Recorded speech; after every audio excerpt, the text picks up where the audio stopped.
এখন বক্তব্য রাখবেন পরিষদের সদস্যা শ্রীমতী স্নিগ্ধা দাস। নমস্কার। শুভ বুদ্ধি সম্পন্ন প্রত্যেককে আমার প্রণাম। মঞ্চে উপস্থিত রয়েছেন আমাদের আজকের বিশিষ্ট অতিথিবর্গ, আমাদের সুভাষ সংস্কৃতি পরিষদের সভাপতি শ্রী রথীন্দ্রমোহন বন্দ্যোপাধ্যায়, বিনয় বোসের শহীদ বিনয় কৃষ্ণ বাসু, তার ভাইঝি শ্রীমতী কেয়া বোস মহাশয়া এবং নেতাজি সুভাষচন্দ্র বসুর ভ্রাতুষ্পৌত্র শ্রী চন্দ্রকুমার বোস মহাশয় ও বিশিষ্ট নেতাজি গবেষক এবং বক্তা অত্যন্ত প্রতিভাবান শ্রী সুমেরু রায়চৌধুরী মহাশয়, তাদের প্রত্যেককে আমার প্রণাম। আজকের দিনটা আমি শুরু করব শ্রীমদ্ ভাগবত গীতার একটি স্তোত্র দিয়ে। স্তোত্রটি এই রকম: যোগস্থ কুরু কর্মণি সঙ্গং ত্যক্ত্বা ধনঞ্জয় সিদ্ধা সিদ্ধা সমো ভূত্বা সমত্বং যোগ উচ্যতে।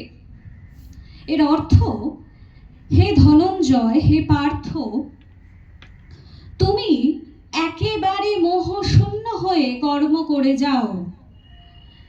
কোন রকম সাফল্য অথবা ব্যর্থতা দুটিতেই সমভাব বজায় রাখো, স্থিতপ্রজ্ঞ থাকো।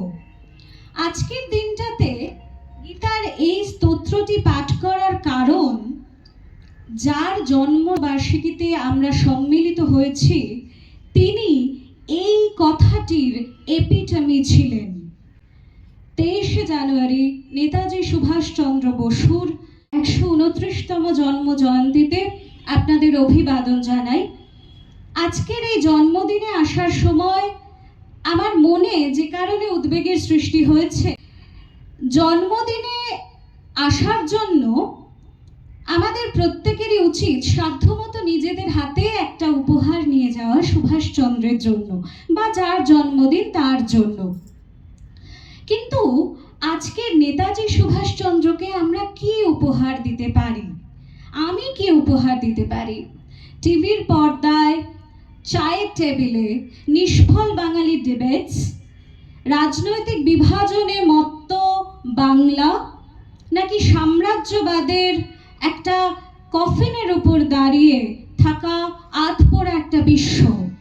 কোনটা নেতাজি সুভাষচন্দ্রকে দেওয়া সবচেয়ে যথাযোগ্য হবে? অনেক ভেবে বুঝলাম আমাদের তাকে দেওয়ার মতো কিছুই নেই।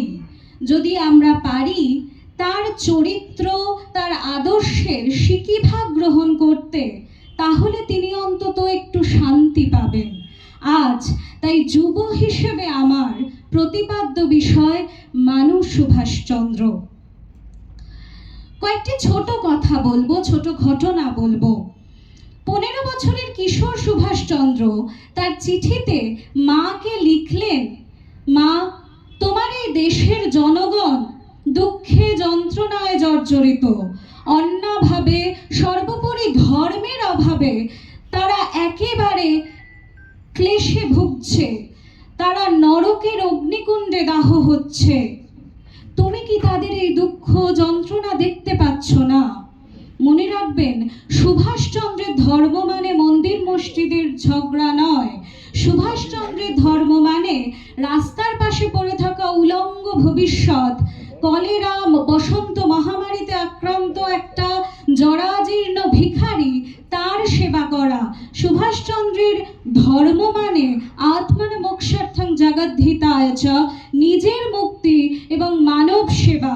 সুভাষচন্দ্রের ধর্ম মানে আমরা সবার সঙ্গে একাত্ম হয়ে দেশের এবং দশের প্রতি চিরবিশ্বস্ত হব এবং চিরকৃতজ্ঞ হব। এই সুভাষচন্দ্র 15 বছর বয়সে মাকে লিখলেন, মা, তোমার এ সন্তান কি প্রস্তুত নয়? এমন কি কোনো সন্তান নেই যে নিজের স্বার্থকে জলাঞ্জলি দিয়ে শুধুমাত্র তোমার জন্য কর্মের সাগরে ডুব দিতে পারে? কি দারুণ বিবেকের তাড়না 15 বছরের একটি ছেলের। 18 বছরের যুবক সুভাষচন্দ্র আবারও লিখছেন, তিনি সবে সবে কলেজে ভর্তি হবেন, লিখছেন যে আমার এই জীবন এনজয়মেন্টের জন্য নয়, আমার এই জীবন জুড়ে শুধুমাত্র কর্তব্য, ডিউটি।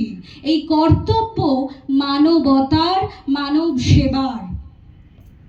নরেন্দ্র নারায়ণ তার অত্যন্ত প্রিয় এক বন্ধু সুরহেত, তিনি লেখায়, তার লেখার মাধ্যমে আমরা জানতে পারি যখন সুভাষচন্দ্র ছাত্র অবস্থায় তখন তাকে মাঝে মাঝেই বাড়িতে খুঁজে পাওয়া যেত না। পরে খোঁজ নিয়ে জানা যেত তিনি কোনো বস্তিতে কলেরা বা বসন্ত মহামারীতে আক্রান্ত এক গরিবের সেবা করছে।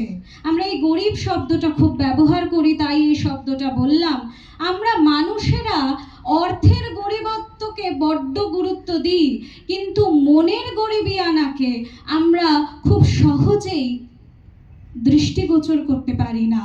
সুভাষচন্দ্র মনে রিচ ছিলেন, তাই হয়তো একটা অত্যন্ত ধনী পরিবারে জন্মগ্রহণ সত্ত্বেও ওই বস্তিতে গিয়ে কাজ করতে পেরেছিলেন সকলের অলক্ষ্যে, সোশ্যাল মিডিয়ার সামনে নয়।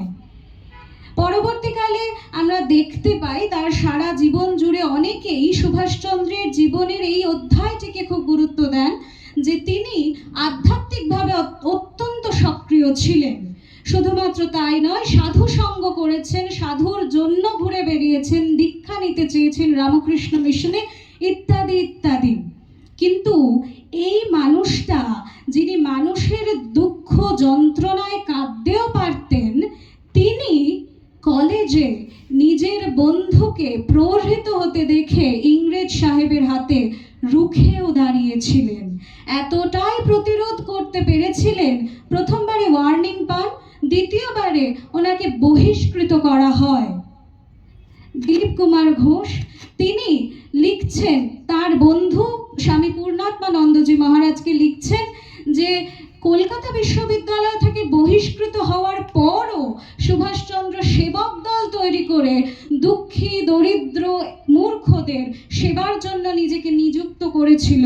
বিবেকানন্দের দরিদ্র দেব ভব, মূর্খ দেব ভব, এই আদর্শে এতটাই বিশ্বাসী ছিল সে। আমার এত কথা বলার একটাই কারণ, সুভাষচন্দ্রের জীবন জুড়ে যত পড়েছি ইতিহাস, তার থেকে একটাই কথা উঠে এসছে আমার কাছে, সেলফলেসনেস, সেলফলেসনেস, সেলফলেসনেস, নিঃস্বার্থ পরায়ণতা এবং ম্যানিফেস্টেশন অফ লাভ। অসম্ভব এক বড় প্রেমিক ছিলেন সুভাষচন্দ্র। দেশের প্রতি প্রেম বা মানুষের প্রতি প্রেম, সে এক অদ্ভুত তাড়না তার বিবেকের। নইলে একটা মানুষ যিনি নেতাজি হিসেবে পরিচিত, সেই মানুষটার জীবনের একটা জায়গাতেও আমি দেখতে পাই না নেতা হওয়ার কোনো পাশপ্রবৃত্তি। তিনি নিজে লিডার হতে চাওয়ার আত্মশ্লাঘা নিয়ে থাকেননি, তিনি নিজে চাননি ওই গদিটার মোহ করতে।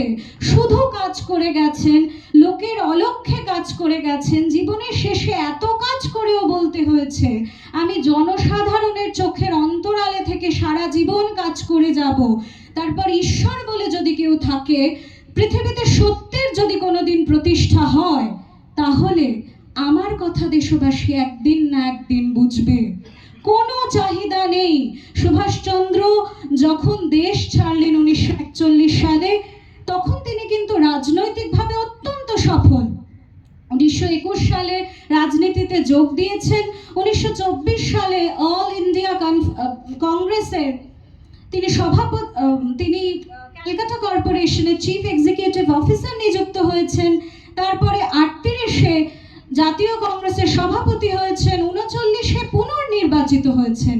কিন্তু সব কিছু ছেড়ে দিয়েছেন শুধু আপসহীন সম্পূর্ণ স্বাধীনতা এনে দেওয়ার জন্য।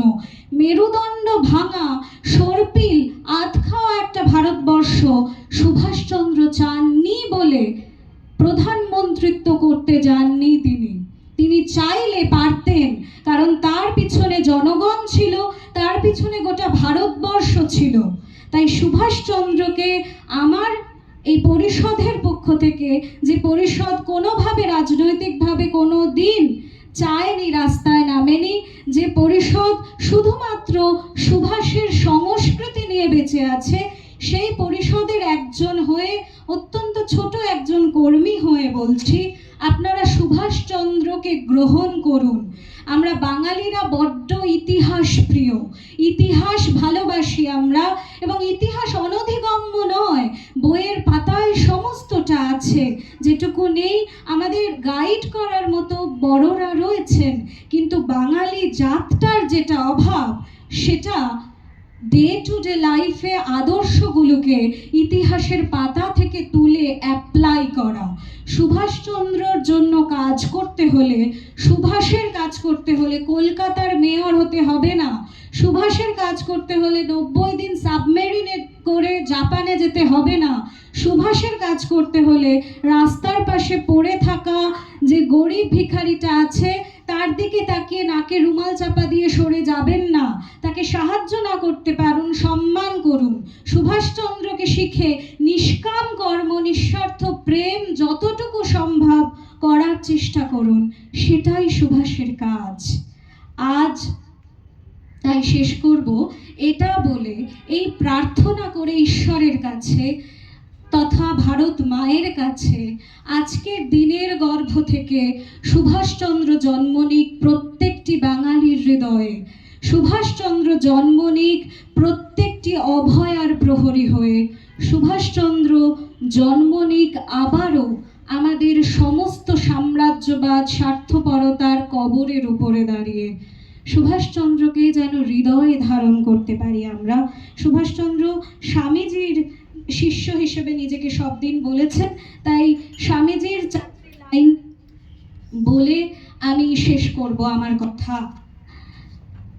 স্বামীজি বলছেন, লিখছেন, জাগবীর ঘুচায় স্বপন, শিয়রে সমন ভয় কি তোমার সাজে, দুঃখ ভার এ ভব ঈশ্বর, মন্দির তাহার প্রেতভূমি চিতা মাঝে, পূজা তার সংগ্রাম অপার, সদা পরাজয় তাহা না ডরাক তোমা, চূর্ণ হোক স্বার্থ সাধ মন, হৃদয় শ্মশান নাচুক তাহাতে শ্যামা। অত্যন্ত ধন্যবাদ। সুভাষকে ভালোবেসে থাকুন। জয়তু নেতা।